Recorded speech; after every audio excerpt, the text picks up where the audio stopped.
Kemudian adegan menampilkan seorang ahli parfum yang bernama Mr. Monsieur.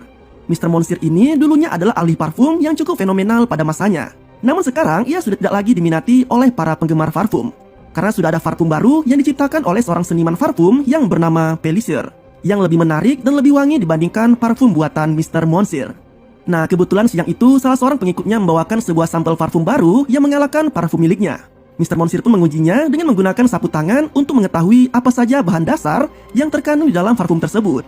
Beberapa bahan dasar telah ia temukan, namun beberapa bahan berikutnya benar-benar tidak ia ketahui apa saja bahan yang terkandung di dalam parfum tersebut.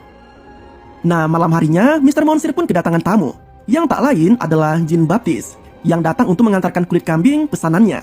Di dalam ruangan tersebut, Jean benar-benar menyukai aroma-aroma yang keluar dari sekeliling ruangan yang dipenuhi dengan botol parfum. Kemudian melalui hidungnya, Jean pun tahu bahwa Mr. Monsieur sedang membuat sebuah eksperimen untuk mengungkap parfum baru yang menyaingi parfum miliknya, yaitu parfum milik Pellicer. Lalu ia pun menunjukkan bahan-bahan yang terkandung dalam parfum milik Pellicer. Dan di sini Mr. Monsieur pun melihat sebuah bakat yang dimiliki oleh Jean. Kemudian setelah berhasil mengungkap bahan rahasia parfum milik Pellicer itu, Jean lalu meminta izin untuk membuatkannya parfum yang lebih baik lagi dibandingkan parfum milik Pellicer. Dan hasilnya sangat luar biasa. Parfum itu mampu menghipnotis Mr. Monsieur hingga membuatnya merasa seolah-olah berada di surga. Dari apa yang dirasakannya tersebut, Mr. Monsieur pun membeli Jean dengan harga yang cukup mahal. Nah, semenjak adanya Jean di toko tersebut, Mr. Monsieur meraup keuntungan banyak dari bisnis parfumnya, bahkan melebihi pada saat masa kejayaannya dulu. Kemudian suatu hari, Mr. Monsieur menjelaskan kepada Jean bahwa dulu pernah ada parfum yang digunakan mumi berumur ribuan tahun lamanya, namun masih tercium baunya saat dibuka. Dan bau parfum tersebut mampu menghipnotis orang-orang yang mencium aromanya.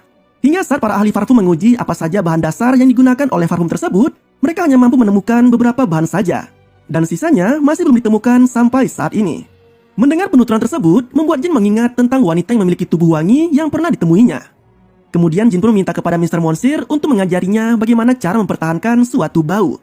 Nah, akhirnya Mr. Monsieur pun mengabulkan permintaannya itu.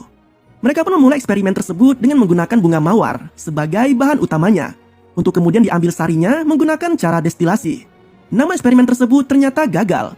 Karena berpikir terlalu keras, Jean pun akhirnya jatuh sakit. Dengan sakitnya Jean tentu membuat Mr. Monsieur khawatir, karena memang saat ini Jean adalah aset berharga baginya. Kemudian di saat kondisinya yang semakin parah, Jean tersadar, lalu menanyakan kepada Mr. Monsieur apa ada cara lain untuk menyaring sebuah bau. Kemudian Mr. Monsieur pun mengatakan bahwa memang ada cara lain untuk menyaring suatu bau, selain dengan cara yang telah ia ajarkan kemarin. Namun ilmu itu hanya dapat dipelajari di sebuah kota yang bernama Grace. Mendengar jawaban tersebut, Jean pun berangsur sembuh dari sakit yang dideritanya.